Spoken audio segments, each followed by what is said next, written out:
Bonjour à toutes et à tous, merci de nous avoir rejoints pour ce webinaire.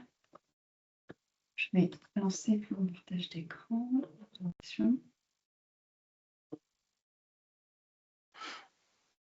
Donc le diaporama se lance. Donc, je suis Sandy Benson-Carole, je suis chargée de mission élevage de monogastrique biologique pour l'ITAB. Donc ce webinaire est organisé dans le cadre du projet Valeur Agro. Je vous en dirai quelques mots un peu plus tard.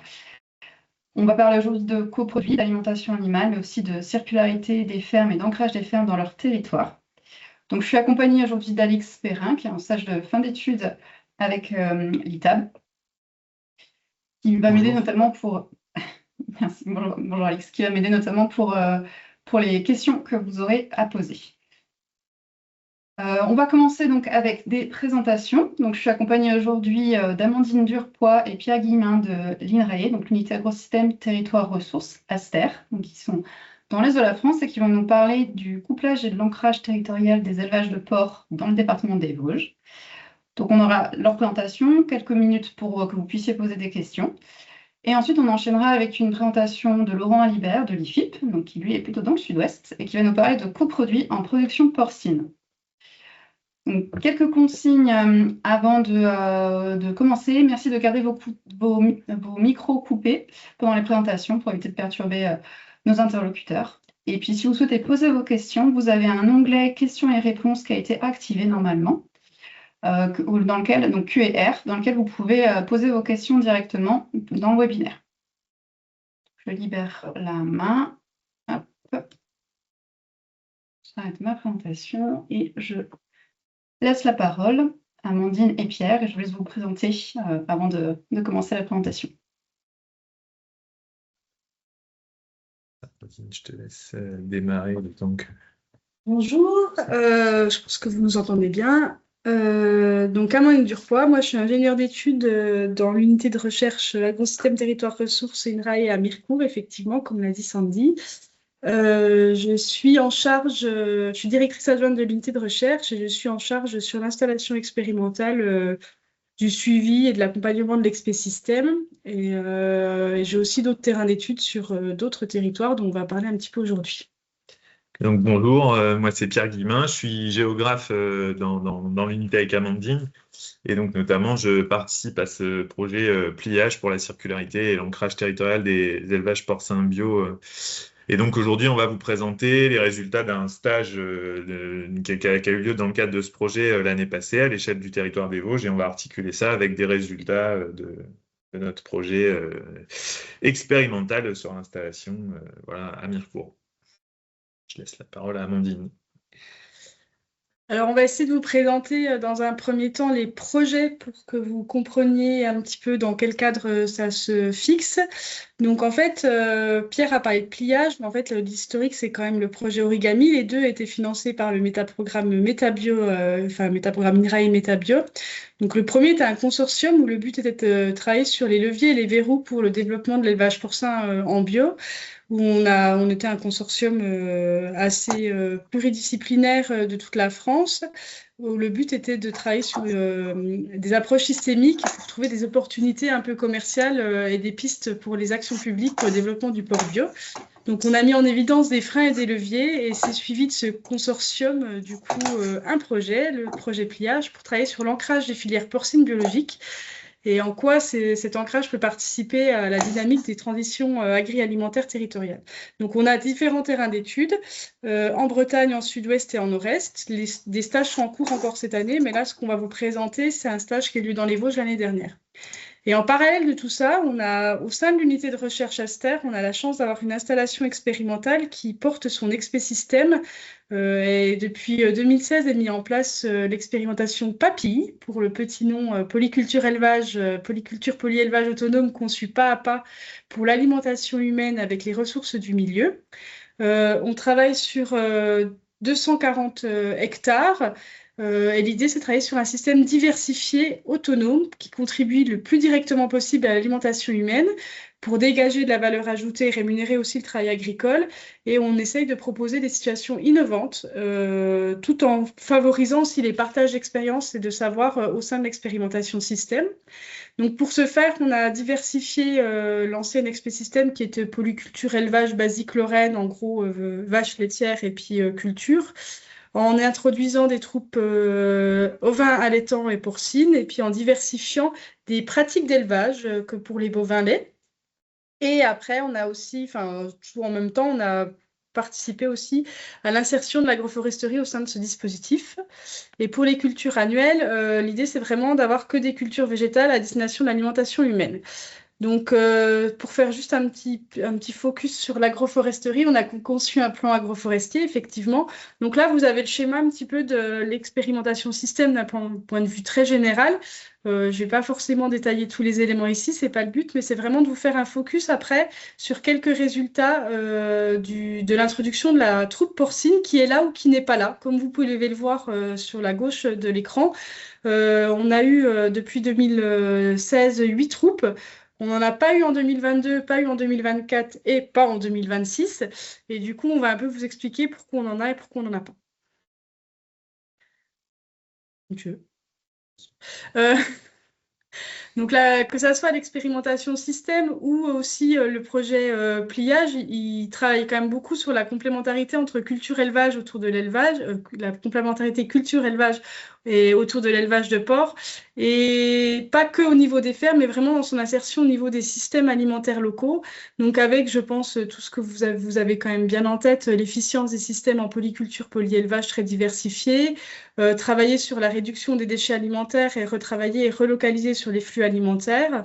Et donc, on travaille à différentes échelles et on voit les animaux comme, comment dire, comme des ressources, que ce soit à l'échelle de la parcelle, de la ferme ou du territoire, pour travailler sur la circularité. Donc, on se pose la question de comment, en fait, ça se traduit dans le secteur d'élevage porcin minoritaire. Nous, dans le quart, enfin, dans le Grand Est, hein, concrètement, c'est un élevage minoritaire, l'élevage porcin. Comment ça se traduit dans une zone d'élevage plutôt mixte. Donc, est-ce que ces pratiques, en fait, elles sont ou pas conciliables avec l'agriculture biologique?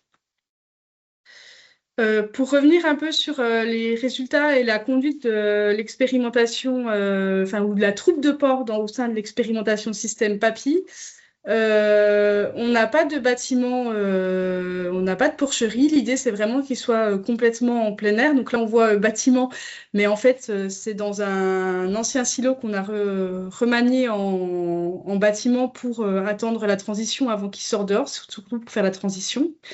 Et donc, en fait, la grande majorité du temps, ils sont en pâturage sur une dernière année de luzerne graminée et ou sur des intercultures. Ça dépend de la culture qui est prévue sur la parcelle l'année d'après.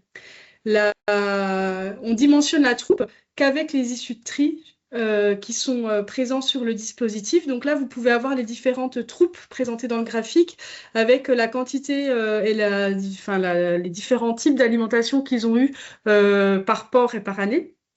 On peut se rendre compte en fait que les porcs, ils sont là ou ils sont pas là, et ce qui fait qu'ils sont présents ou pas, ça va être la quantité d'issues de tri disponibles sur le dispositif à l'issue de la moisson N-1 avant leur arrivée.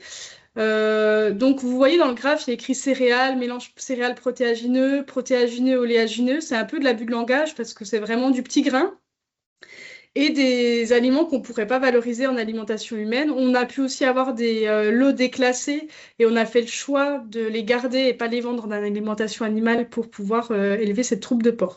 Donc les photos vous illustrent le pâturage de luzerne graminée et je pense que c'est la cabane, vu que je vous vois, ouais, ça. C'est comment on dispose en fait la cabane avec dans la parcelle. Et donc, ce qui est très important et ce qui prend le plus de temps, je pense, sur ce dispositif, ça va être vraiment la gestion du pâturage tournant avec les porcs.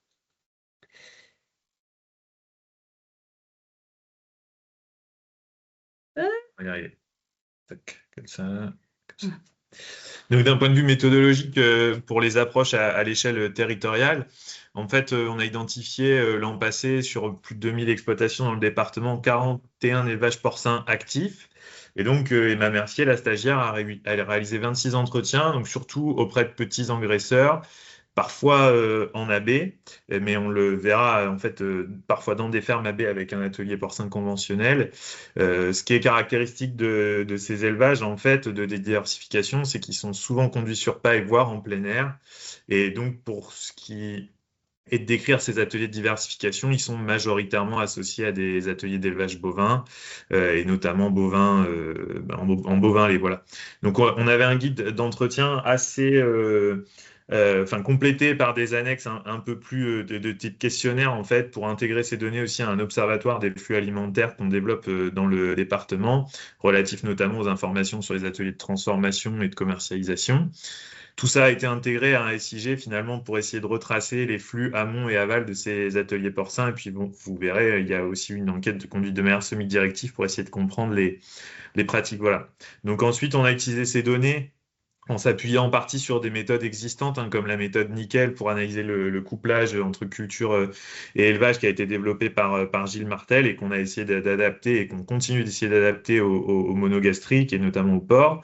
Et donc, on analyse l'ancrage de ces élevages au regard des distances aux fonctions aval, des types de vente, mais aussi d'aspects plus sociaux comme l'inscription dans des organisations collectives ou les activités sociales qui peuvent être développées sur les fermes et notamment autour de ces élevages porcins. Et donc, on a créé des indicateurs finalement autour de ces différentes dimensions qu'on vous présentera. Si on revient du coup sur la troupe de porc dans l'expérimentation système PAPI, là vous voyez, tu peux tout mettre. Vous voyez dans le tableau du coup les différents nombres de porcs qu'on a pu élever avec le nombre, surtout les années de récolte des produits qu'on leur a donnés en alimentation. Le nombre de porcs, en fait, il dépend vraiment de ce qu'on a en stock. Donc, on va dire qu'après la moisson au mois de novembre, on va calculer un peu tous les petits grains qu'on a, que ça soit pour l'énergie ou plus pour de la protéine, disponible sur l'installation expérimentale. Et après, on va dimensionner la troupe de porcs. Si on n'en a pas, c'est qu'on estime qu'il y aura trop peu de porcs à élever et qu'on va pas mettre en place un pâturage tournant pour moins de 10 porcs, quoi, concrètement. Donc, vous pouvez voir qu'on a des troupes allant de 15 à 40 porcs par an. Là, on peut parler peut-être un peu de génétique. On a des porcs, quand même, là, on parle de diversité génétique assez différente.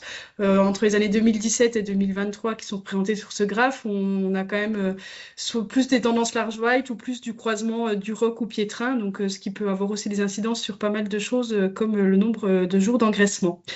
Après, on peut voir que on rentre un nombre de porcs, mais on n'en sort pas, on ne fait pas une rentrée-sortie, on fait vraiment au compte-gouttes quand les porcs sont prêts à être abattus, ce qui du coup favorise une vente en local, et il s'avère qu'on a valorisé ces porcs en boucherie locale, et ce mode d'élevage permet de le faire. Après, ça pose d'autres questions, le fait de rebalancer, que notre autonomie alimentaire pour cette troupe de porcs, en fait, elle rebalance la question de l'autonomie au niveau pour notre naisseur et pour l'aval aussi, l'aval comme l'amont. Donc, par exemple, notre naisseur, une année qu'on n'en a pas ou ce genre de choses, il faut vraiment beaucoup travailler avec lui pour pas que ça soit compliqué pour lui en termes de débouchés pour les porcs qu'il ne nous aurait pas vendus.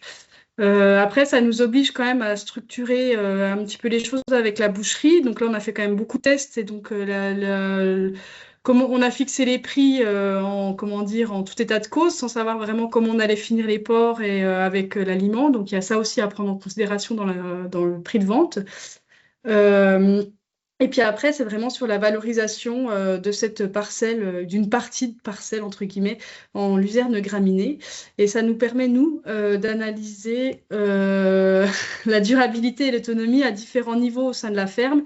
Et donc là, sur l'Expé Papy, en fait, on est vraiment à regarder comment on alimente ces porcs et les résultats zootechniques, technico-économiques derrière, mais également au niveau du territoire, comment on travaille avec les naisseurs et puis avec la filière, que ce soit l'abattoir ou la boucherie. Si on regarde juste 2-3 résultats un petit peu pour donner des informations en termes d'âge moyen à l'abattage et de poids carcasse, En fait, le poids carcasse, il est un peu, enfin, on peut pas vraiment, enfin, si, il est dépendant de nos critères de départ parce qu'en fait, c'est le poids vif qui nous permettait de faire partir les porcs. Le rendement carcasse est plutôt bon. Et puis après, on discute effectivement, comme j'ai dit juste avant, des prix avec la boucherie, d'où l'hétérogénéité des prix moyens, sachant que l'idée, c'était de définir un prix pour la troupe, que ça soit les premiers partis en juillet ou les derniers en décembre ou en janvier. Donc, autant dire qu'on avait des qualités de carcasse un peu différentes. Pour parler un petit peu, j'essaie d'aller vite parce que je vois le temps qui tourne, pour parler un petit peu d'organisation du travail et puis de rémunération ou de marge brute plutôt.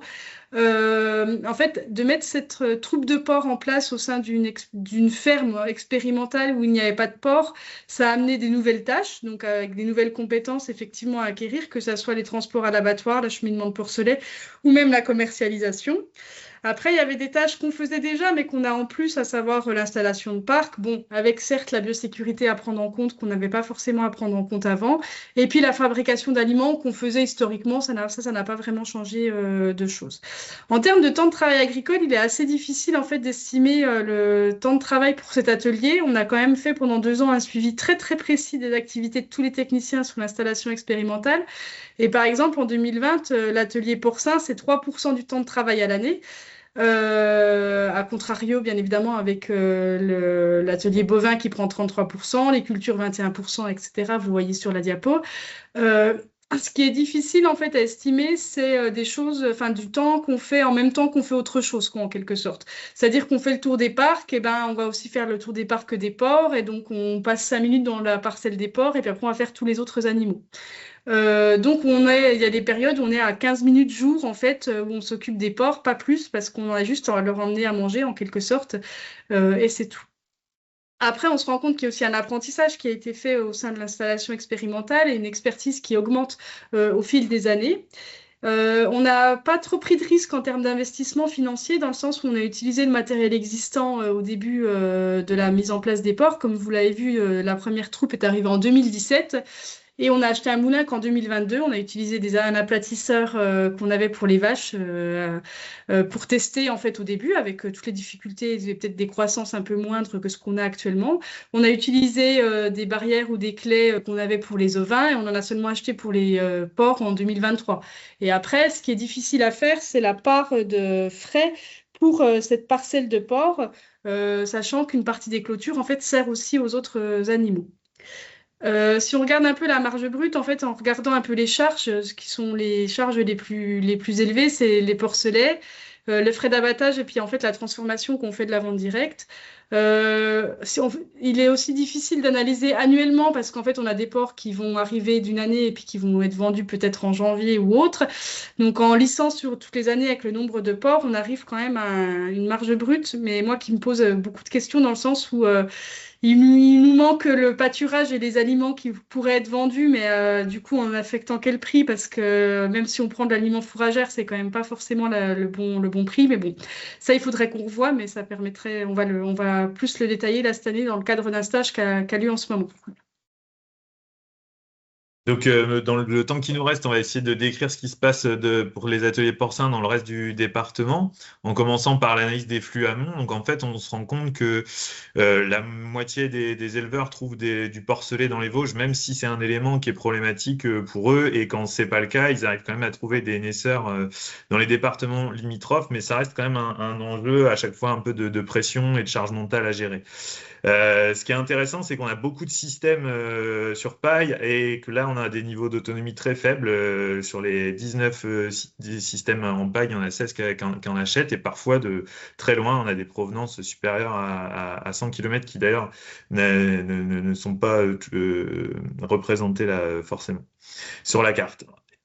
D'un point de vue alimentaire, en fait, on se rend compte qu'il y a des bons niveaux d'intégration culture-élevage en plaine et que ça, c'est dupliqué au niveau territorial avec des céréales qui vont vers les ateliers porcins en montagne. Et par ailleurs, on a de l'intégration de coproduits qui est assez courante, pour une part cependant qui reste assez variable, très variable, même de 5 à 100% de la ration. Ce qu'on peut dire, c'est qu'on a du recyclage de petits laits qui est très important. Les issues de tri céréalières, c'est beaucoup plus rare et les coproduits du système alimentaire également. Si on doit faire un peu une synthèse, en dehors de la paille, on a plutôt un bon niveau de circularité autour de ces ateliers, et tout particulièrement quand ils sont engagés dans de la vente directe, et tout particulièrement quand ils sont situés en zone de montagne. Et tout ça, la motivation, c'est la réduction des coûts. Voilà. Si on regarde les flux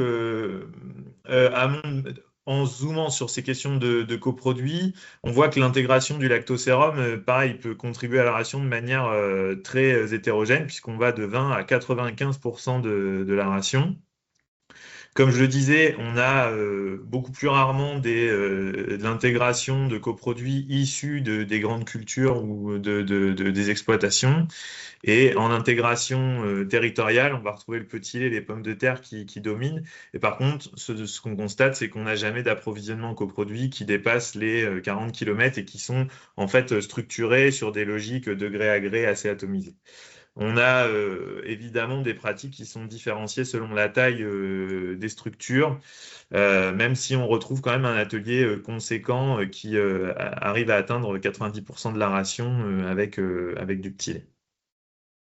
Je n'ai pas le temps de lire tous les verbatims, mais ce qu'il faut avoir en tête, c'est donc ce petit lait, il est utilisé souvent en dilution. Par rapport aux produits végétaux, en fait, il y a assez peu de pratiques de transformation de ces coproduits. La pomme de terre est cuite et c'est vraiment évoqué comme une contrainte pour ceux qui font ça. Et d'autres pratiques par exemple, faire germer les céréales ont été plutôt abandonnées, à titre d'exemple. Pour essayer de tenir le temps, je vais aller très très vite sur l'aval, mais en gros, il y a un usage très important de l'abattoir coopératif départemental, et a été adossé à cet abattoir coopératif un atelier de découpe en CUMA qui a beaucoup servi à tester en fait les transfos à la ferme, et progressivement, il y a eu un report vers les fermes, et celles qui ne sont pas dotées d'ateliers pratiquent la prestation auprès de leurs collègues.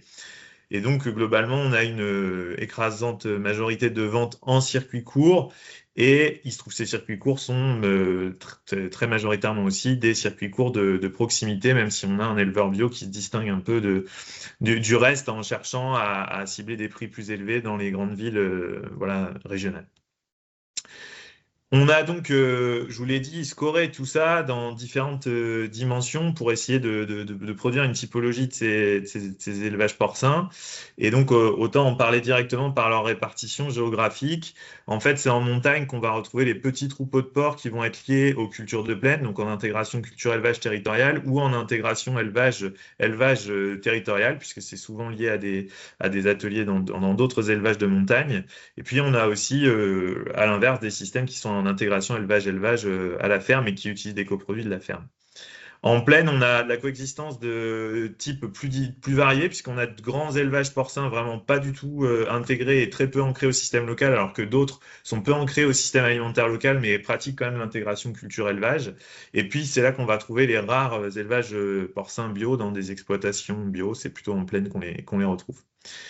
Donc, pour conclure, très rapidement, nous, on retient vraiment cet enjeu, hein. On est dans un métaprogramme qui finance pour le changement d'échelle de la bio. Ce qu'on a constaté, c'est qu'il y a plutôt des déconversions d'ateliers et qu'on est dans un contexte où l'enjeu, c'est comment on maintient, alors qu'il y a une offre vraiment très faible en porcelet bio localement, que l'alimentation certifiée, elle vient de loin, elle est coûteuse et qu'il y a une faible valeur ajoutée qui est associée au label.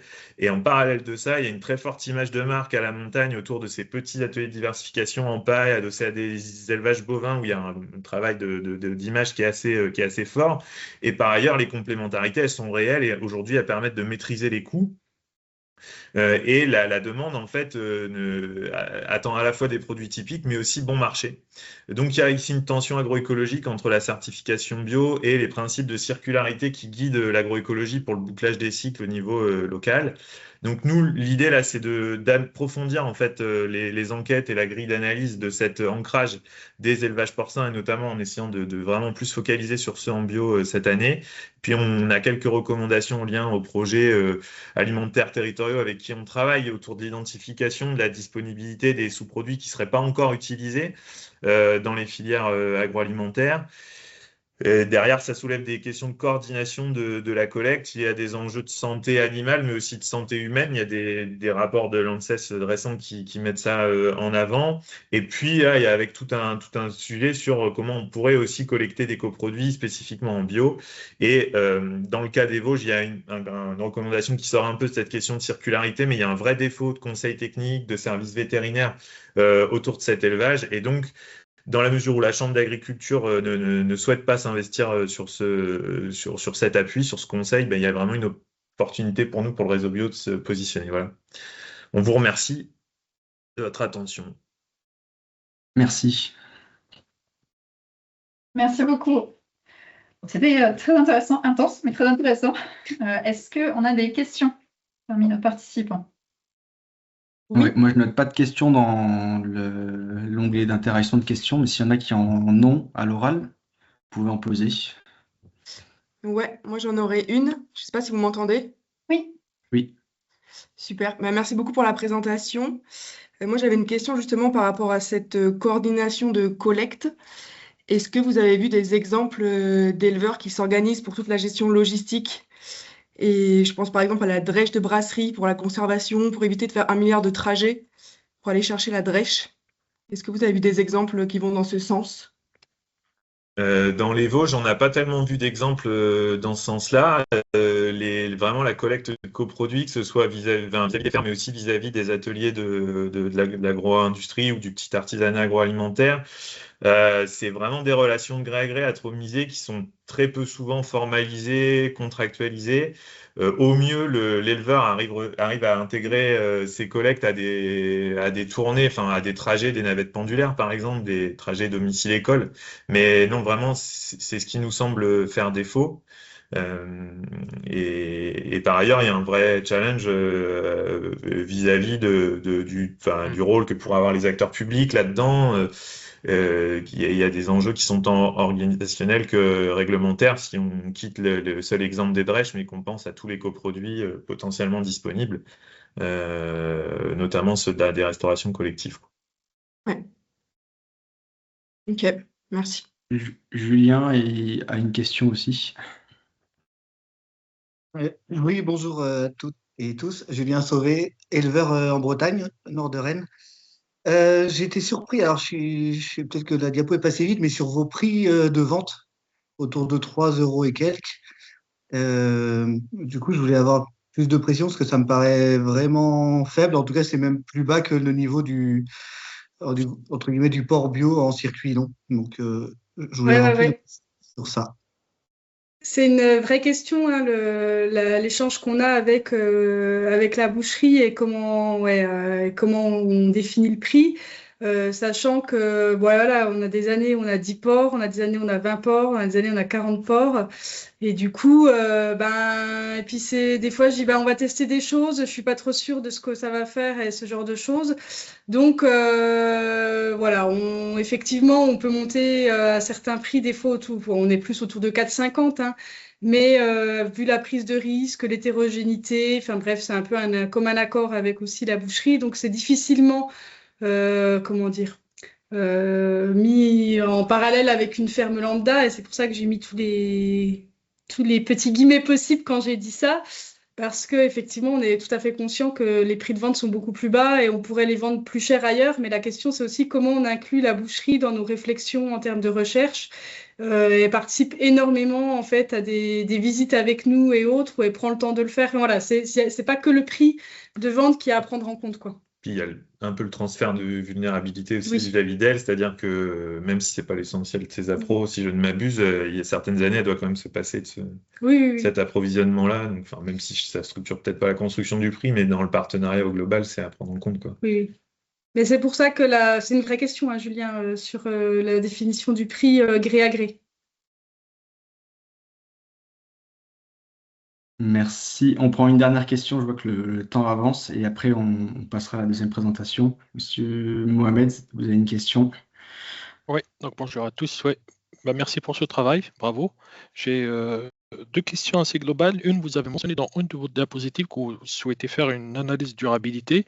Je n'ai pas vu de résultat et j'aimerais savoir qu'est-ce qui est prévu derrière. Est-ce que, par exemple, il y a une évaluation d'impact environnementaux? Par ailleurs, comme il y avait beaucoup d'accès à l'extérieur des animaux, est-ce qu'il y a eu des saisies pour des raisons de parasitisme ou, par exemple, de trichine ou trichine? Donc, ça dépend comment vous le prononcez. Merci.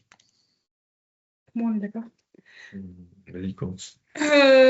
Du coup, on fait effectivement les suivis trichines et autres. Il n'y a pas de souci. On fait aussi on n'a pas eu de saisie vraiment à proprement parler par rapport à du parasitisme. On a eu quelques mortalités par rapport à cause des acares et des ascaris. Au bout d'un moment, en fait, on a pâturé 3 fois la même parcelle au même endroit, 3 années de suite. La dernière année, on avait hésité et on s'est en laissant la cabane au même endroit. Enfin bref, voilà. Et c'était un peu un test aussi pour quand même, pour voir aussi comment ça pouvait se comporter en termes de parasitisme, sachant qu'il n'y a aucun traitement qui est fait. Donc c'est l'année où on a eu 3 mortalités en fait sur la troupe, mais il n'y a pas eu de saisie derrière. C'était de la mortalité, voilà, et on a rectifié. Et puis après sur la durabilité, alors je ne sais pas l'impact de la vulnérabilité, à quelle échelle. En tout cas, si on parle de l'expérimentation système PAPI, effectivement, on a un collègue qui travaille au niveau de l'ensemble de l'expé-système à regarder en fait plus la résilience et la robustesse de ce système. Donc les travaux sont en cours. C'est pour ça qu'il n'y a pas de résultat, effectivement. Après, je ne sais pas au niveau territorial si tu veux répondre. Oui, dans le cadre du projet pliage, en fait, ça fait partie des approfondissements qu'on vise cette année, sachant qu'il y a vraiment plusieurs dimensions qui sont analysées dans l'ancrage, dont un qui est fondé sur l'ancrage aux ressources naturelles. Et c'est vrai que dans la grille d'enquête de la stagiaire l'an passé, c'était pas des éléments très développés. Par contre, là, il y a une grille cette année qui va permettre un peu mieux d'adresser ça, on espère, auprès des enquêtes, dans le cadre des enquêtes approfondies. Voilà. Sur les impacts et la mobilisation des ressources en eau, sur des éléments liés à la qualité de l'air, par exemple.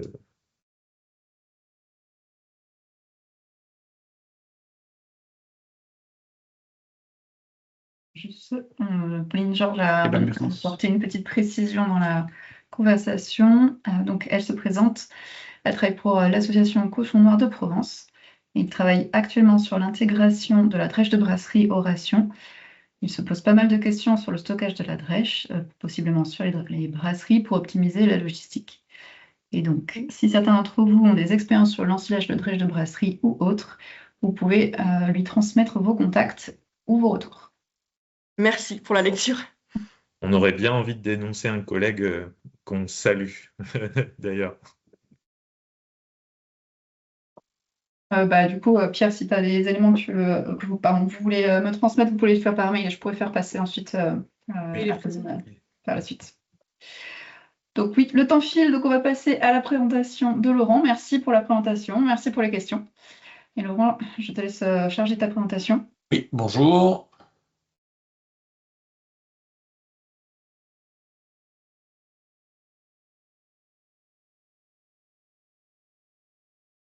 Donc, bonjour à tous, donc Laurent Libert de l'IFIP, je travaille en alimentation, en fabrication d'aliments à la ferme, et même si je m'en occupe un peu moi, je me suis occupé du bio pendant 15 ans presque pour l'IFIP, du porc bio, donc je connais un peu le sujet, donc l'idée c'était de parler aujourd'hui des coproduits, alors faire un tableau un peu général des coproduits, puis je donnerai quelques éléments en fin de présentation sur des produits plus facilement utilisables en bio, qui sont la drèche, effectivement, et le lactosérum. Et puis, je répondrai aux questions après. Donc, les coproduits, c'est un vaste sujet, parce que quand on regarde les coproduits, il y en a plein de sortes, hein, ils arrivent à plein d'endroits. Il faut déjà bien les identifier, ce que ça veut dire. On parle de coproduits ou de sous-produits, selon les types. Donc, ils proviennent bien sûr en partie de production végétale, mais aussi de production animale. Alors aujourd'hui, et d'industrie alimentaire. Donc on parle plutôt en végétal, c'est plutôt des produits qu'on a l'habitude qui deviennent des matières premières. Hein. Je pense notamment au son, au tourteau, au moulage, etc. Mais il y en a d'autres aussi. Et puis après, en production animale, aujourd'hui, la réglementation fait qu'en production porcine, on ne peut quasiment utiliser que des coproduits issus de l'industrie laitière. Hein. Donc c'est un sujet vaste, je vais en parler. Et l'industrie alimentaire, c'est un domaine très vaste. Voilà. Alors il faut bien parler de coproduits et sous-produits parce que d'un point de vue réglementaire, dès que ça devient un déchet, on n'a plus le droit de l'incorporer dans l'alimentation animale, c'est tout bête. Mais là aussi, quand on va récupérer des produits, comme je l'entendais juste avant, il faut s'assurer que ça n'a pas été déclaré comme déchet, ça pourrait être un problème. Voilà. Donc, je vais vous présenter une enquête qui a été faite. Alors, certes, c'est assez ancien, puisqu'elle a presque 10 ans, mais c'est toujours difficile de faire des enquêtes sur les coproduits et les gisements de coproduits. Alors là, c'est l'ensemble du territoire, l'ensemble des coproduits. Il y a du bio, du non-bio, bien évidemment, il y a de tout. Mais pour vous montrer que, voilà, qu'est-ce que c'est que les coproduits? Donc, le RESEDA, c'est un réseau de structures qui s'intéressaient aux coproduits, à la valorisation des coproduits. Il y avait plein de structures dedans. Le réseau, a évolué, maintenant ça s'appelle l'écoproduit. Et il y avait eu 2 enquêtes, une en 2007 et une en 2016. Voilà. Et il y avait 3 secteurs très représentés. Bien évidemment, c'était les oléoprotéagineux, je vous ai expliqué juste avant, c'était lié au tourteau. La sucrerie et l'amidonnerie, notamment dans le nord de la France. Enfin, quand je dis le nord, c'est tout ce qui est au-dessus de Paris, de l'Alsace à la Normandie, on va dire ça comme ça, où il y a beaucoup d'industries d'amidonnerie diverses et variées et avec des produits de la transformation. On arrive très peu à avoir de données sur tout ce qui est transformation des industries agroalimentaires. Ils ne sont pas très ouverts à fournir des chiffres. Et on a aussi dans cette enquête peu de données sur les coproduits liquides qui peuvent être utilisés assez facilement en port. Voilà. Et il y avait dans ces enquêtes-là peu ou pas de données sur l'utilisation directe en élevage, ce qui vous concerne majoritairement, mais c'est un sujet que moi je connais depuis bientôt 30 ans. Donc les coproduits en alimentation porcine, comme on dit, c'est un peu vieux comme le monde. Voilà. Et quand on regarde la destination des coproduits, alors ce qui est intéressant de remarquer, c'est qu'entre 2007 et 2016, 10 ans, il y a une augmentation de la part d'utilisation de coproduits en élevage. Et que finalement, la valorisation énergétique, elle n'est pas si... Alors, elle a un peu augmenté ces dernières années avec la méthanisation, mais elle reste assez faible. Et en alimentation humaine, ça, c'est des produits qui peuvent être, comme certains coproduits du lactosérum, qui repartent en alimentation humaine. Voilà. Alors, les coproduits utilisables, de quoi parle-t-on? Transformation du grain, c'est ce que je vous ai dit, issu de céréales tourteau. Il y a aujourd'hui tout ce qui est agrocarburant, de la drèche, de la pulpe, et puis il y a beaucoup de coproduits liquides issus de l'amidonnerie. Ça, c'est quand même des produits peu utilisables en bio pour la simple raison qu'on est sur de la grosse cavalerie. Alors, pas forcément pour les issues de céréales, dès qu'il y a une minotier bio, il y a des issues à valoriser. Mais souvent, ceux-là sont déjà dans les réseaux on va dire, des fabricants d'aliments bio. Agrocarburants, c'est moi. Par contre, l'amidonnerie, à ce jour, il n'y en a pas.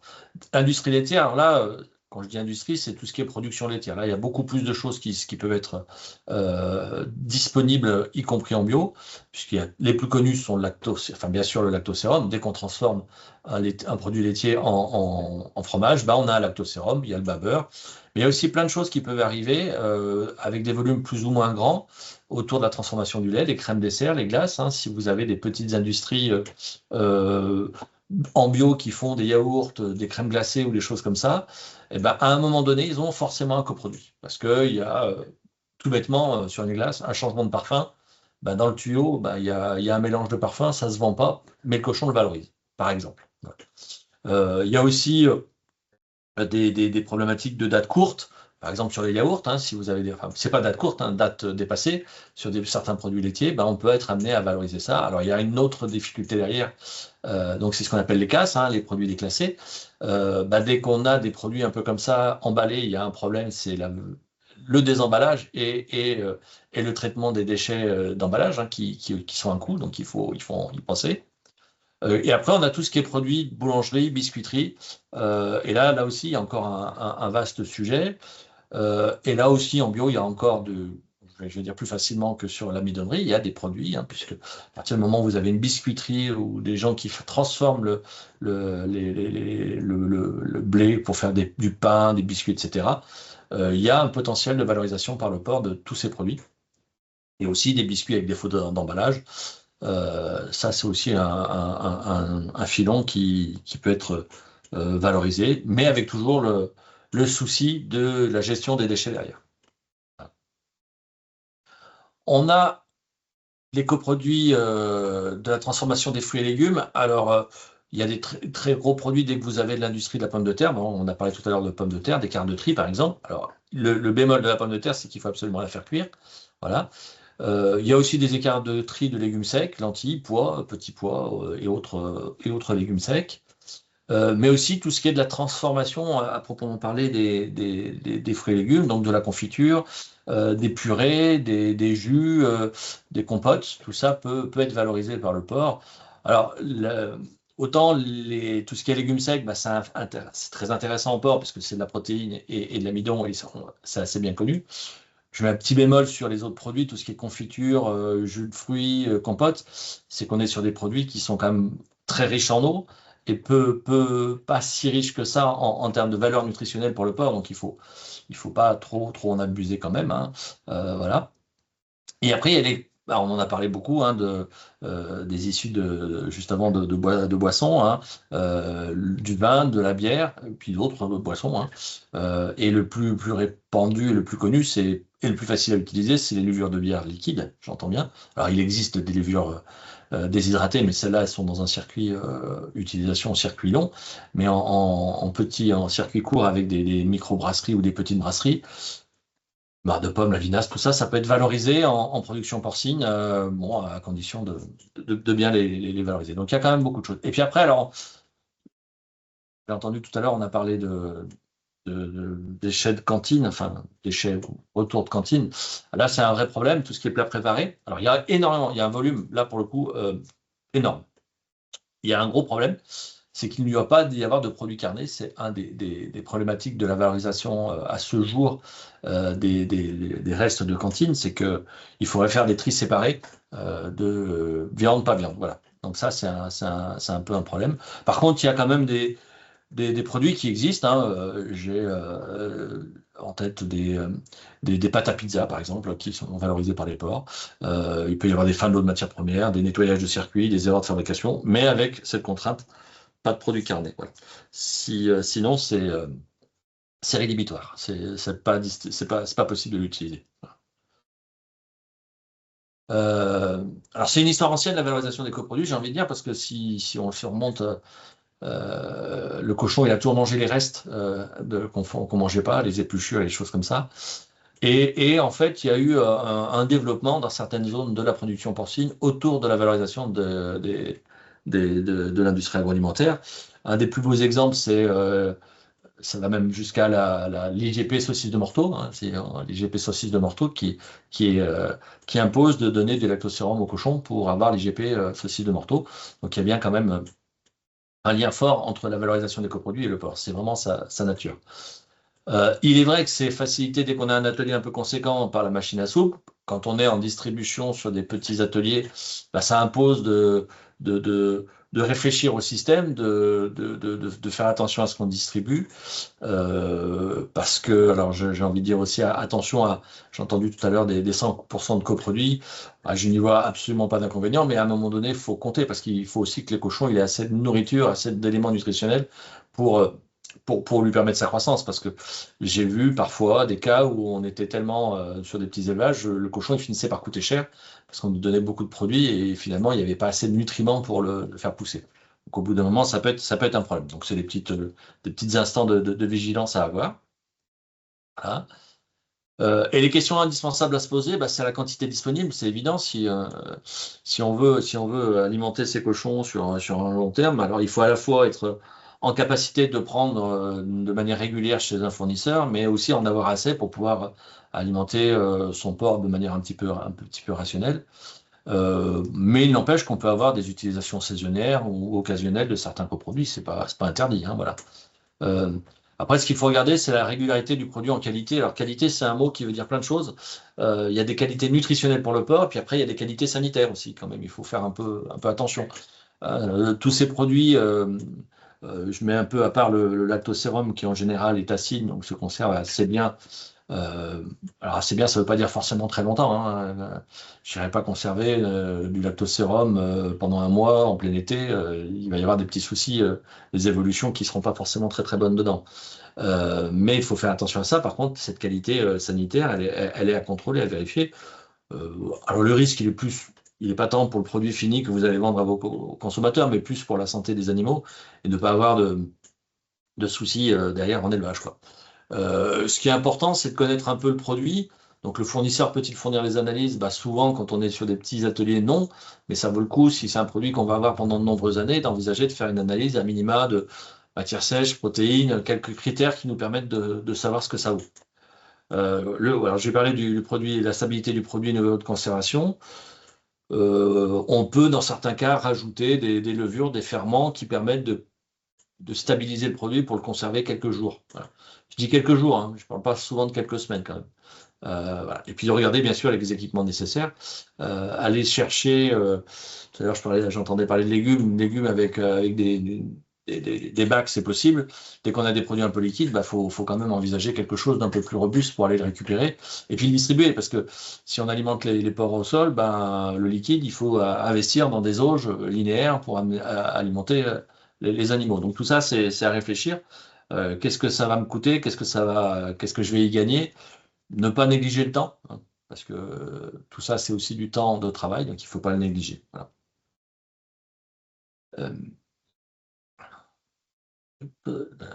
Voilà. Je vais un peu trop vite, pardon. Intérêt économique des coproduits, c'est le prix actuel et l'évolution probable. Alors, souvent, quand on est sur des petits ateliers, c'est pas forcément payant les coproduits. Alors, c'est pas parce que c'est gratuit que ça doit être forcément intéressant aussi, hein. C'est ce que je disais tout à l'heure. Si le cochon ne pousse pas, est-ce que c'est vraiment intéressant? Voilà. Donc, il faut se poser ces questions. Et je parle bien du coût rendu à l'auge, parce que c'est ce que j'ai dit juste avant. Quand même, il y a le fait que la difficulté du transport, s'il faut s'équiper de manière spécifique pour aller récolter le produit, ça a un coût. Il y a éventuellement du stockage, de la manutention, des pertes en cours de stockage, des baisses de performance, c'est ce que je viens de dire. Donc tout ça se calcule. Essayer de voir si ça a un intérêt économique à la fin, si on peut prévoir une amélioration de la marge. Et puis la possibilité de contrat, parce que si vous devez acheter du matériel spécifique pour utiliser un produit, il faut s'assurer que le produit, on ne va pas l'avoir que 6 mois et puis après on n'en aura plus. Ça, c'est un des points majeurs sur lesquels il faut être vigilant. Alors, je vais vous parler un peu maintenant de levure de bière liquide. Qu'est-ce que c'est aujourd'hui? Qu'est-ce que ça vaut? Donc, c'est des produits qu'on rencontre assez régulièrement, mais qui sont des produits très très variables en fait. Hein, quand on regarde un peu ce que c'est des coproduits fermentés issus d'une brasserie, bien sûr. La matière sèche, elle varie de 5 à 10%, sachant que c'est ça qui nous intéresse, hein, la matière sèche, quand on alimente des cochons. Alors, rien que là, vous voyez qu'entre 5 et 10, on va du simple au double, donc ce n'est pas les mêmes quantités à distribuer aux cochons, si on veut regarder un peu ce qu'on apporte en matière azotée. C'est très, très intéressant comme produit, notamment en bio, puisqu'on est quand même un peu limité sur les sources de protéines. La protéine française, c'est surtout des protéagineux que l'on peut trouver, et les tourteaux, ils sont quand même la plupart du temps importés. Donc, il faut regarder ces taux de matière azotée qui sont aussi, alors ramenés en pourcent de matière sèche, qui sont aussi variables, et il y a de la valeur énergétique. Donc, c'est assez intéressant. C'est intéressant aussi parce que ça amène des vitamines du groupe B qui sont pas négligeables. Il faut faire attention, pour la petite histoire, que la fermentation alcoolique soit stoppée, parce qu'un jour, moi, j'ai vu un éleveur qui utilisait des quantités importantes de levure de bière. Et puis, c'est un éleveur conventionnel, mais quand on est entré dans le bâtiment, on trouvait que les cochons, ils étaient super calmes. Et en fait, quand on a fait l'analyse, on s'est rendu compte que les cochons, chaque cochon buvait l'équivalent d'1 litre de whisky par jour, parce que la fermentation alcoolique n'était pas arrêtée. Alors du coup, ils étaient vraiment calmes, hein, les cochons, mais ça fait beaucoup, quoi, 1 litre de whisky. Alors c'est pas, à mon avis, ça fait un peu beaucoup, même pour des cochons. Voilà. Voilà. Et c'est vrai que l'intérêt de la levure de bière, c'est que c'est très proche d'un tourteau de soja pour un apport de matière sèche. Donc en fait, ça peut remplacer un point de levure de bière liquide en équivalent sec, ça remplace bien le tourteau de soja. Donc c'est un très bon produit pour ça. Là, je vous donne quelques fiches, la variabilité de ces produits-là qu'on a pu regarder. Ces différentes fiches. Alors en équivalent sec, hein, on ramène tout à à la matière sèche, mais pour montrer qu'il y a une grande variabilité quand même sur la... même tout à l'heure, je marquais matière grasse, il n'y en a pas, certaines, il y en a. Alors, c'est des produits divers et variés aussi qui viennent d'autres endroits. Et sur la protéine, ça va, il y en a un où il y avait quasiment rien, il y en avait un où il y avait 28, l'autre il y avait 35, donc attention à ça. Une autre grande famille de coproduits, c'est coproduits de boulangerie. Alors, c'est plutôt des biscuits, des produits secs. Là aussi, plutôt sec, parce que quand on est à produit à 70% de matière sèche, c'est déjà plutôt sec. Mais ça peut être intéressant. Les boulangers, même en restauration, alors, ce qu'on n'arrive pas à voir, c'est la restauration collective. S'ils pouvaient séparer le pain, ça peut être intéressant. Alors après, je sais qu'il y a eu des ateliers. Moi, par le passé, été souvent contacté par des ateliers type ESAT qui faisaient de la récupération de pain, mais ça fait des produits souvent un peu chers à valoriser quand même. Donc, on va plutôt les réserver pour l'alimentation du porcelet. Mais si vous connaissez des boulangers qui ont des invendus, et, enfin des boulangers bio, bien sûr, qui ont des invendus et ça peut être des produits intéressants à donner aux cochons. Voilà. Et tout produit de boulangerie, ça peut être un beau mélange, c'est pas un souci, le cochon il valorisera tout. Voilà, il y en a certains, c'est très proche du blé en fait, quand on regarde un 11-12 de protéines, c'est quasi du blé. Le produit un peu plus du produit Loop, c'est déjà un peu plus riche en protéines, mais voilà, c'est des produits assez intéressants à valoriser. Et enfin, le dernier produit, c'est la famille des lactosérums. Alors, il n'y a pas un lactosérum. Il y a autant de lactosérum que de sorties de transformation de fromage. Alors là, les matières sèches sont assez faibles en général, autour de 4 à 5%. Alors, pour la petite histoire, on a fait un travail là, autour du Massif central dans un cadre d'un projet qui s'appelle Apporte. On a analysé quelques lactosérums issus d'appellations fromagères. Alors, il y avait un peu de tout. Il y avait du Cantal, du Salers, du Saint-Nectaire. Et c'est des produits qui sont de transformation un peu plus simple, on va dire. Il y a moins de process de transformation. On est un petit peu plus riche en matière sèche, autour de 6-7. Mais on retrouve toute cette variabilité entre 9 et 12% de matière azotée. Matière grasse, on en a trouvé des très gras, des pas gras du tout. La vigilance est sur le sel. Souvent, les produits issus de fromagerie sont salés, donc il faut faire attention à ça. C'est pas un problème en soi, le cochon va les manger, mais il faut être en capacité de donner de l'eau au cochon pour que s'il a soif, il ait accès à de l'eau quand le produit est assez salé. Voilà. Voilà. Il y a deux types de lactosérum, doux et acide. Bon, après ça c'est et une quantité de lactose plus ou moins forte. Si vous êtes sur du produit de première transformation, en général, il y a un peu de tout et c'est des produits plutôt très intéressants. Et on a l'habitude, sur des produits très peu transformés, de dire, et ça marche assez bien, que finalement, 1 kg d'équivalent sec de lactosérum, ça vaut 1 kg d'aliment complet. Voilà. Donc c'est un très bon produit.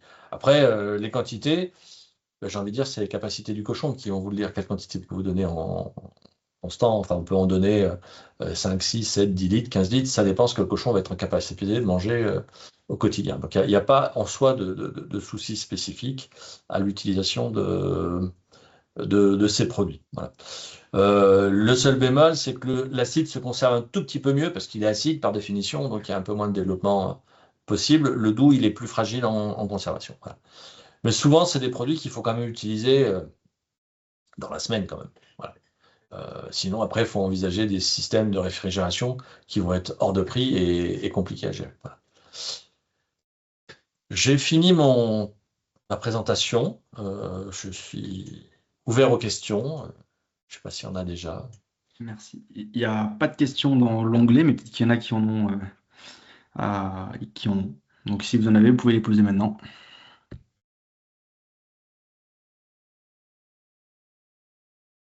Oui, peut-être je peux reposer ma question sur les levures de bière, mais je pense qu'on aura l'occasion d'en rediscuter peut-être, Laurent. Oui. Mais est-ce que toi, tu as des exemples, par exemple, d'ensilage de drèche de brasserie pour la conserver? Non, j'en ai pas comme ça. Et même tout à l'heure sur la notion de collecte, en fait, c'est un sujet que j'ai travaillé il y a une quinzaine d'années sur la région de la Drôme, autour de Valence. On avait identifié différentes petites entreprises avec des produits, je pense notamment aux ravioles de Revent. En fait, il y avait plein de petites entreprises avec des tout petits volumes. Et on avait essayé de voir comment on pouvait organiser le transport. Alors là, c'était l'organiser pour l'emmener chez un éleveur un peu plus gros. Ben, finalement, c'est très compliqué, hein, en fait. C'est très, très compliqué. La notion de coût de transport est là. Donc, en fait, dans l'enquête qui a été montrée tout à l'heure, la notion de distance entre la production du produit et la disponibilité du coproduit et l'élevage, elle peut vite coûter. Parce que transporter un produit sec sur 40-50 km, quand il y a des volumes, c'est pas forcément inintéressant. Si vous avez 1000 litres de lactosérum à transporter sur 100 km à 5% de matière sèche, c'est de l'eau que vous transportez, quoi. Hein, Ouais. voilà, donc, faut que ce soit intéressant à la fin. Et la collecte, le seul système alors, de conservation en ensilage, non, j'en ai jamais vu. J'ai vu des collectes organisées dans le Massif central. Il y en a une autour du Saint-Nectaire. Mais l'objectif, c'est pas de le distribuer à des éleveurs au départ, c'est de le transformer en poudre de lactosérum. Et en fait, c'est parce qu'il est transformé en poudre de lactosérum que la collecte collective est possible, puisque ça paye les coûts de transport. Voilà. Donc, dès que vous mettez des camions sur les routes à transporter des coproduits, c'est un souci économique. Avoir des élevages à côté des brasseries, quoi. Oui. Julien a une question. Pas spécialement une question, parce qu'on se connaît un peu avec Laurent Oui. et puis avec d'ailleurs pas mal d'entre vous qui sont là. Pour ceux qui ne me connaissent pas, moi du coup j'ai un élevage de porc et a commencé il y a 8 ans uniquement avec des invendus d'une des centrales Biocoop de France. Et j'avais donc tout ce que tu dis Laurent, je l'ai vécu, les variations de rations, les carcasses irrégulières et tout ça. Et en 2018, moi, j'ai remonté un élevage plus gros, où finalement, la variabilité du coproduit, qui était de 100% au départ, est maintenant de 10%. Et entre-temps, j'ai essayé beaucoup de choses. Le lacto, les drèves de brasserie, j'en récupère toutes les semaines. Que je donne à mes bovins. Donc, Pauline, si tu veux, on pourra en parler. Moi, je les donne aux bovins parce que c'est comme ça, je n'ai pas réfléchi plus que ça. Et autrement, je récupère tous des résidus de meunerie à droite à gauche d'une dizaine de fermes autour de chez moi. Et c'est d'autant plus facile que maintenant, j'ai un élevage à peu près à 1000 porcs charcutiers. Et du coup, la variabilité du coproduit impacte beaucoup moins mes qualités de carcasse. Alors, je repense à la première présentation des collègues des Vosges, là. J'ai pas vu vos TMP, les écarts de TMP que vous pouvez avoir, mais ça doit être pas loin de 10 points, si c'était comme moi au début. Et ça, c'était un vrai souci en valorisation derrière. Et juste un élément que je peux rajouter que j'ai pas vu dans les présentations, la tienne, Laurent, c'est en fait tout le côté communication autour de l'économie circulaire. Parce que, en vrai, donner des salades à des cochons, c'est très chiant et c'est pas forcément très intéressant d'un point de vue zootechnique. Par contre, d'un point de vue Instagram et vente directe, c'est ultra, je dirais, bankable. Et les restaurateurs, les clients, enfin, toute l'image de la ferme, nous, elle est basée là-dessus, entre autres. Et c'est vrai que c'est pas négligeable de avoir juste une vidéo de cochons qui mangent des melons. Eh ben, c'est con, mais j'ai 3 appels de restaurants dans la semaine, quoi. Et ça, moi, voilà. J'avoue, j'ai fait une approche technique, hein. Après, la partie, effectivement, communication, mais c'est un peu ce que je dis. En fait, il n'y a pas de mauvais ou de bon coproduit. C'est une question de. Mais jamais oublier de compter. Voilà. Si ça te permet de vendre mieux ton cochon, ce qui est le cas, et de bien le vendre, bah, il n'y a pas de souci. Mais si à la fin, tu as eu du mal à faire pousser ton cochon et que tu as du mal à le vendre à un prix raisonnable, faut se poser les bonnes questions, mais tu viens d'y répondre. Il faut à un moment donné rationaliser et pas rien s'interdire. Ça, je suis d'accord. Je peux Pierre préciser aussi, ouais, si Pierre veut repréciser le verbatim de l'éleveur. On arrive, on remet la caméra et puis Amandine, on pourra peut-être parler des TMP. Déjà, par rapport à tout ça, moi, je dois vous dire que je reviens aussi de la conférence liée à la branche animale de l'IFOAM la semaine dernière en Suisse et J'ai participé à un atelier de synthèse à la fin sur les enjeux des monogastriques en bio en Europe, hein, s'il y avait des grands groupes de travail par continent. Puis en Europe, on a distingué ruminants et monogastriques. Bon, moi, j'étais frappé, c'est pas trop ma communauté au départ, j'ai découvert, mais vraiment de l'importance des enjeux de bien-être animal. Et donc, il me semble que par rapport à ce que vient de dire Julien sur le côté marketing, image, il y a peut-être aussi un enjeu d'enrichissement aussi liés à ces coproduits qui peuvent du coup répondre à des comportements spontanés des cochons là en l'occurrence. Donc c'est peut-être pas à négliger vu l'évolution de certains labels nationaux aussi dans la prise en compte de ces éléments-là.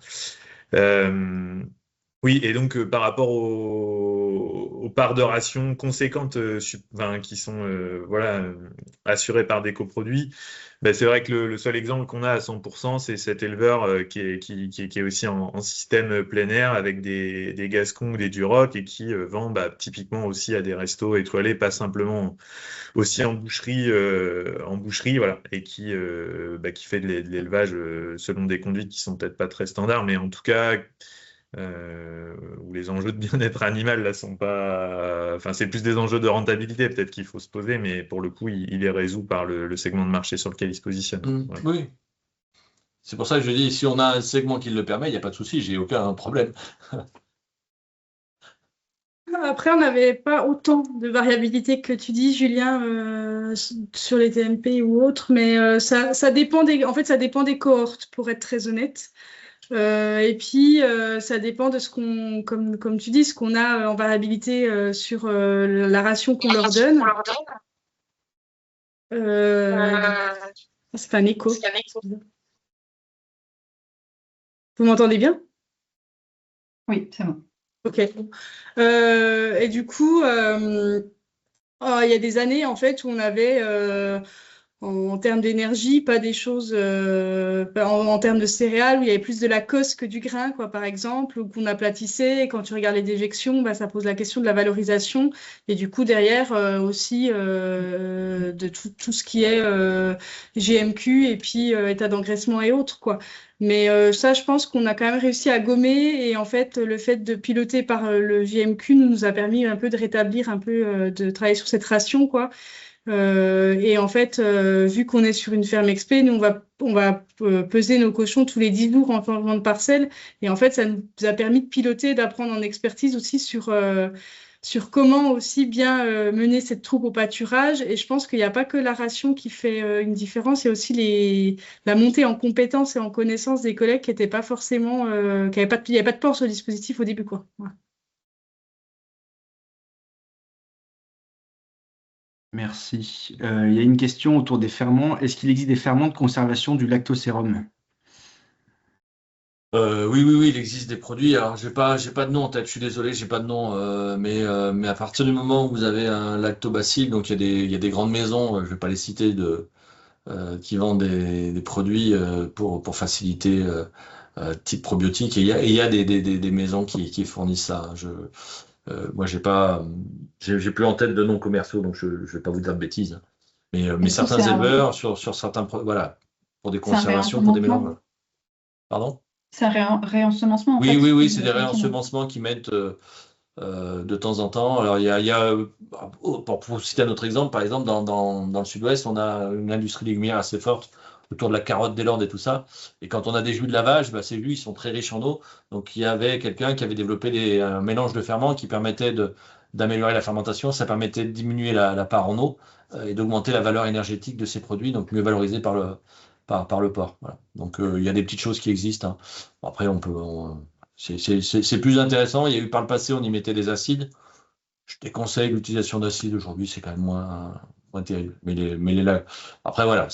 Normalement, un lactoacide, quand il est conservé il est utilisé rapidement sur une semaine, il n'y a pas de souci.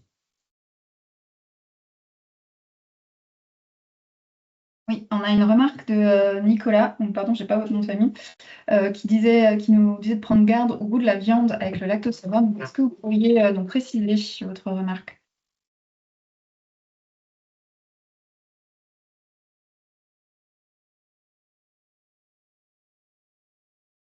Alors, normalement, la goût de la viande, enfin, on ne modifie pas la part d'apport, enfin, Enfin, moi, j'ai jamais entendu parler de problème de goût de viande, parce que le porc a cette capacité à tout transformer. Alors, on peut avoir des viandes, même en termes de qualité. Il y a eu des travaux dans les années 70-80 sur les qualités de carcasse autour de l'utilisation du lactosérum. Il y a vraiment pas grand-chose quand même, hein. C'est infime. La preuve d'ailleurs, enfin, je suis toujours vigilant quand on parle alimentation et qualité des produits, parce que il nous arrive assez fréquemment de rencontrer dans les mêmes régions des gens qui interdisent quelque chose et des autres qui obligent la même chose, la même matière première à des taux assez importants. Mais quand on utilise 20-30% d'équivalent sec de lactosérum, il n'y a pas de souci, hein. Dans le cadre de l'enquête que j'ai fait là sur le Massif central, on a eu pas mal on a eu interrogé une dizaine d'éleveurs qui sont des producteurs fermiers et qui donnent le lactosérum qu'ils produisent issu de leur fromage à des cochons qu'ils vendent en vente directe. Et voilà, il n'y a pas de souci en soi. Faudrait vraiment, et encore que non, j'ai même pas d'exemple sur le lactosérum. Alors après, si vous avez des expériences déjà, moi je serais assez intéressé, mais on n'en a jamais rencontré, nous, hein, comme ça. Le goût de la viande, modifier le goût de la viande du porc, c'est compliqué. Merci. Marc, une question. Bonjour, vous m'entendez? Oui. Oui.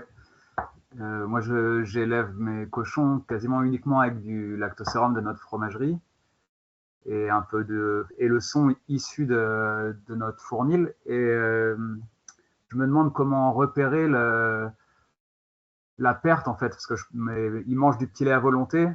Et je me demande aujourd'hui si je pourrais pas doubler mon effectif et leur en donner moins à chacun.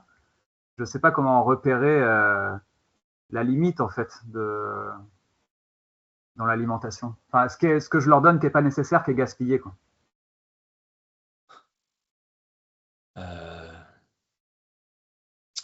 Bonne question. Déjà, il faudrait savoir la quantité que vous leur donnez, comme ça on saurait à peu près quelle valeur de matière sèche de votre produit, quels sont, ça permettrait de savoir un peu où vous allez.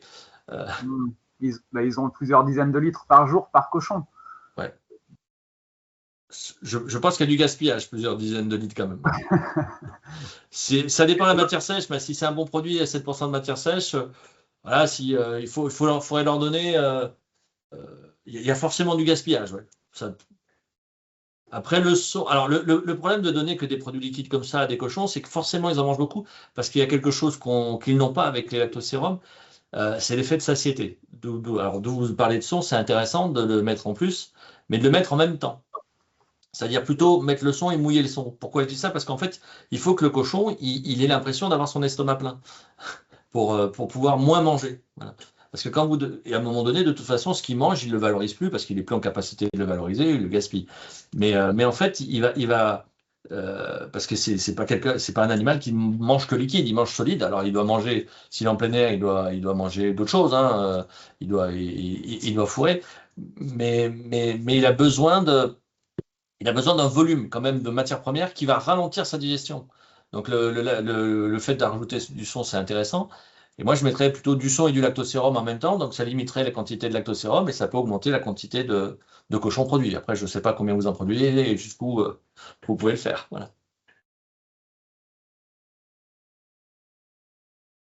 Merci. Pierre et Amandine, oui, vous avez une question. J'avais pas une question, j'avais une remarque, mais vu que Nicolas a levé la main, peut-être qu'il va prendre la parole avant moi par rapport à la question qu'on lui a posée tout à l'heure, puis je compléterai après, si vous êtes OK. Il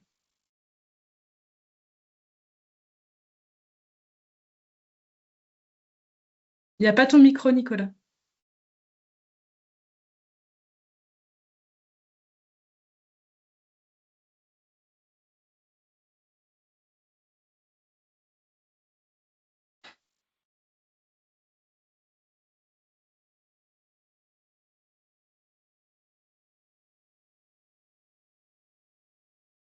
Le micro ne fonctionne pas.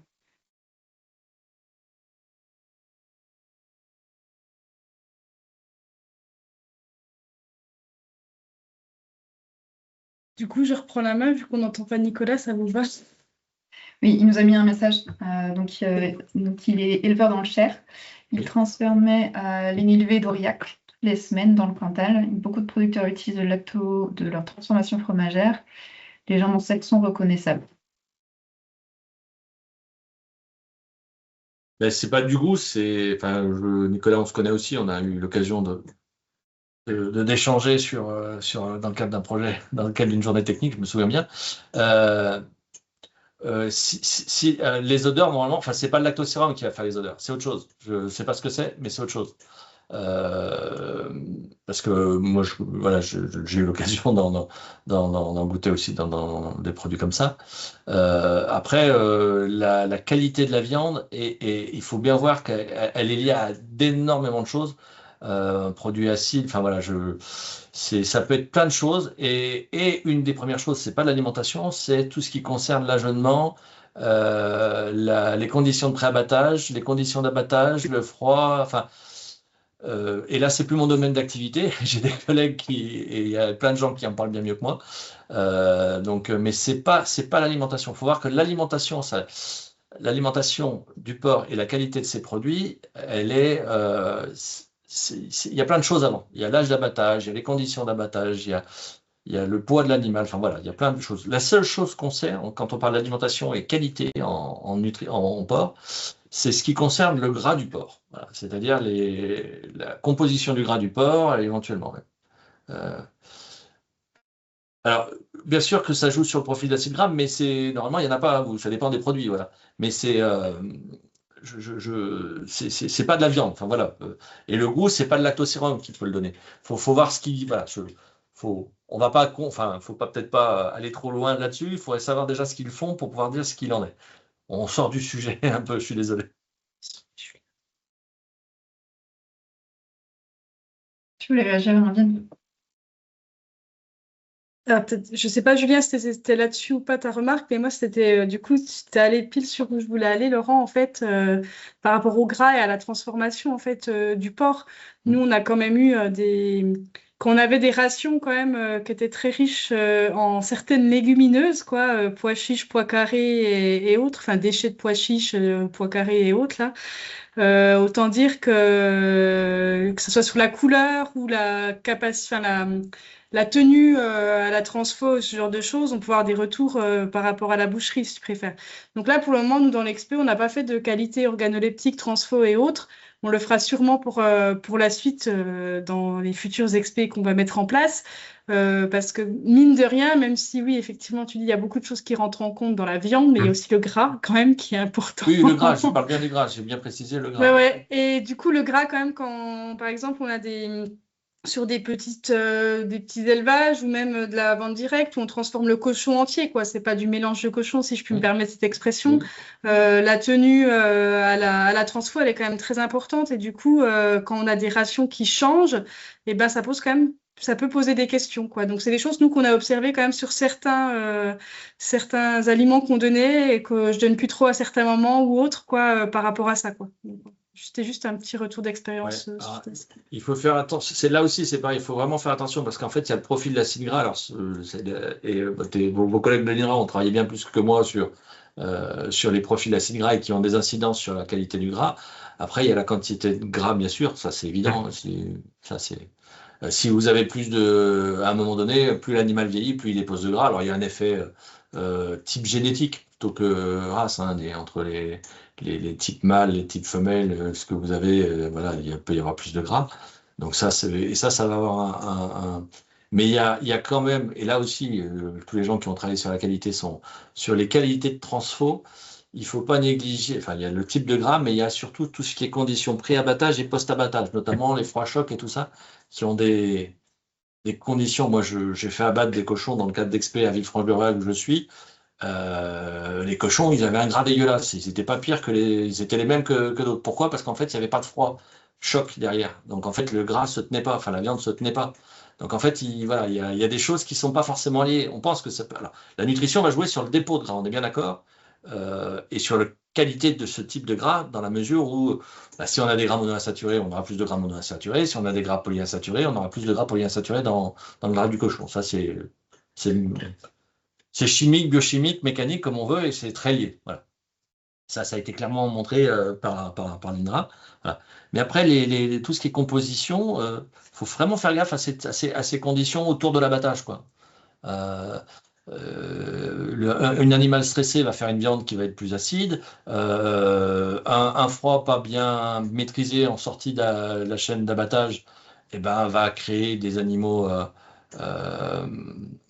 qui seront des viandes qui seront un peu plus déstructurées, des gras un peu plus mous, donc tout ça, ça va avoir des conséquences sur les produits transformés derrière.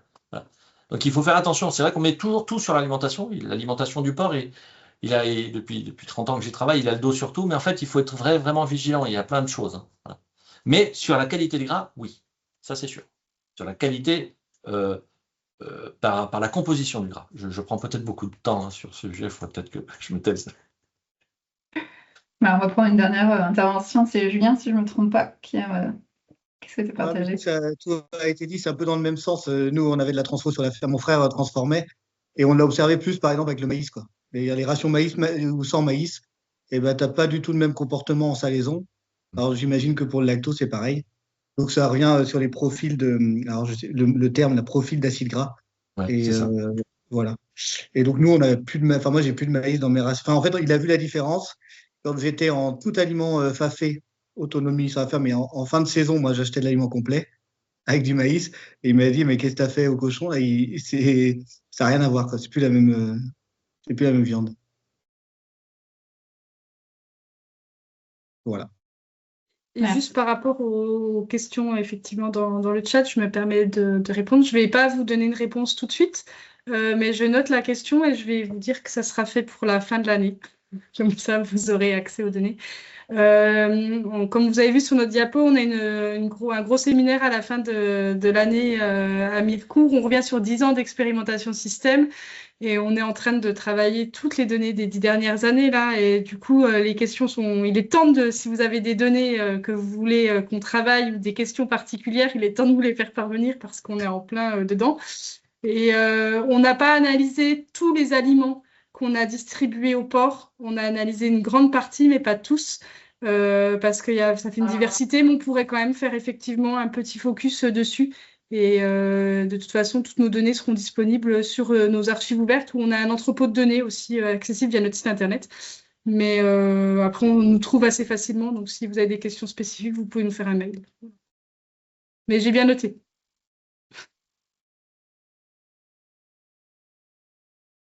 Un grand merci. Alors, on arrive à la fin de notre webinaire, donc je vais faire vite. J'avais prévu une petite animation, mais on va la sauter. Vous partagez quelques infos sur le projet qui a permis l'organisation de ce webinaire. Donc, si PowerPoint veut bien se lancer. Je pense que vous ne devez pas le voir. Hop, je vais lancer. Si, on voit. Ouais, mais c'était noir sur mon écran. Donc, hop, attends, je recommence le partage. Hop. Donc, merci d'être resté jusque-là. Donc, il s'agit d'un projet qui s'appelle Valor Agro, donc c'est son acronyme. Et je vous avance la diapo. Voilà. Hop. Donc, le titre complet du projet, c'est Valorisation des coproduits par la fermentation à destination des aliments pour les porcs et les volailles.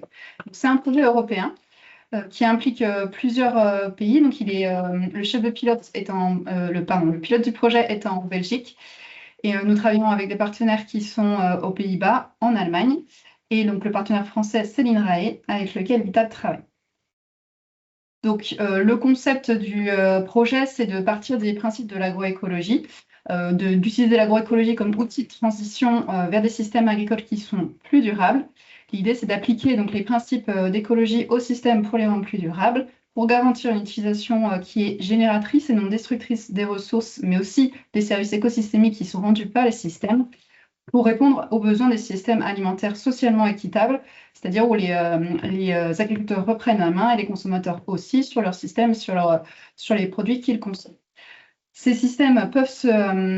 principes peuvent s'appliquer au système de production animale et on a des principes qui ont été développés pour les mettre en œuvre au niveau des systèmes de production animale, en travaillant notamment sur les pratiques de gestion intégrée des systèmes pour améliorer la santé des animaux, réduire les intrants avec l'idée de la réduction de la pression sur les éléments de ressources, Optimiser le fonctionnement des systèmes également pour pouvoir réduire les pollutions qui sont engendrées par les systèmes de production. Renforcer la résilience de ces systèmes pour qu'ils soient plus en adéquation avec les ressources qu'ils vont consommer. Ça peut passer également par avoir plusieurs espèces qui vont pâturer en même temps et mieux bénéficier du système de pâturage. Et également préserver la biodiversité au sein des systèmes, autour des systèmes, et les services écosystémiques, renforcer les services écosystémiques qu'ils rendent à la société.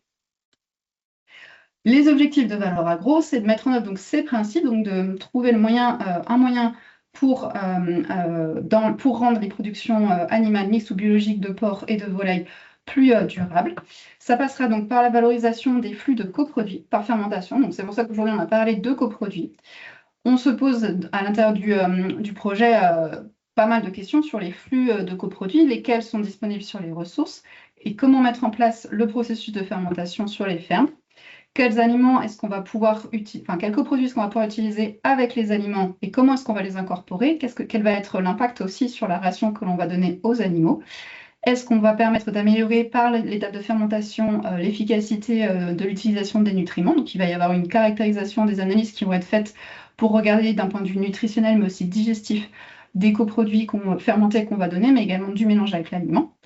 Quel sera aussi l'impact sur la santé et le bien-être des animaux? On sait aujourd'hui que les produits fermentés donnés aux animaux peuvent réduire les comportements indésirables, notamment le piquage chez les volailles ou la codophagie chez les porcs. Donc du coup, on va essayer d'aller creuser de ce côté-là, sur la santé digestive et également des animaux. Et on va également s'intéresser à l'impact écologique et socio-économique de l'approche sur l'ensemble de la ferme. Pour ce faire, je vais passer très vite là-dessus, on va mettre en place un laboratoire vivant qui est au cœur du projet. Donc l'idée, c'est d'avoir des échanges entre les éleveurs et aussi avec les partenaires du projet pour pouvoir justement travailler sur cette question de la fermentation. Comment est-ce qu'on la met en place? Comment est-ce qu'on la caractérise en laboratoire? Est-ce qu'on peut développer un protocole assez carré et voir comment est-ce qu'on peut l'appliquer en ferme? On va également avoir donc, des échanges avec les chercheurs pour caractériser ces produits, les analyser leur valeur nutritionnelle et la digestibilité de ces produits.